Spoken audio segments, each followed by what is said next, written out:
Buhari na ìwé ìdìbò rẹ̀ sókè, ó ní ẹ wo ẹni tí mo dìbò fún. Ààrẹ orílẹ̀-èdè yìí Muhammadu Buhari, ìyàwó ẹ̀ Aisha Buhari àtàwọn mọ̀lẹ́bí wọn ti tú jáde láti dìbò yan adarí tuntun tí yóò tukọ̀ orílẹ̀-èdè yìí fún ọdún 4.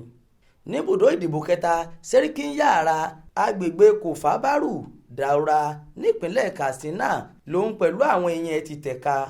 Aago 10 àárọ̀ kù ìṣẹ́jú 3 ni ààrẹ àti ìyàwó ẹ̀ dé ibùdó ìdìbò pẹ̀lú ogunlọ́gọ̀ èrò tí wọ́n ń wọ́ tẹ̀lé wọn lẹ́yìn tí wọ́n sì ń ṣe dànsáàkì wọn. Ní kíákíá tó dé ibùdó ìdìbò ẹ̀ ni wọ́n ti ṣe àyẹ̀wò orúkọ fún un.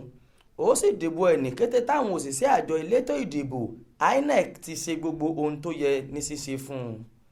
Ohun tí ẹnikẹ́ni lérò pé kò lè ṣẹlẹ̀ rárá ni ààrẹ Buhari ṣe kó tó ju pépà tó tẹ̀ka sí sínú ike tí wọ́n gbé síbẹ̀. Níṣẹ́ ló na pépà náà sókè fáwọn èèyàn láti rí nígbà tí wọ́n dúró lé lọ́rùn pé kó fi hàn àwọn. Tayọ̀tayọ̀ ló sì fi nà sókè fún wọn láti rí. Ó wáá rọ àwọn ọmọ Nàìjíríà àti gbogbo àwọn olùdíje fún ipò ààrẹ pátápátá láti gba èsì ìdìbò tí wọ́n bá kéde àti gbogbo ẹni yòówù tó bá jáwé olúborí gẹ́gẹ́ bí àyànfẹ́ àwọn aráàlú. Ó ní kí wọ́n gbárùkù ti irú ẹni bẹ́ẹ̀ fún àǹfààní àti ìtẹ̀síwájú orílẹ̀-èdè wa.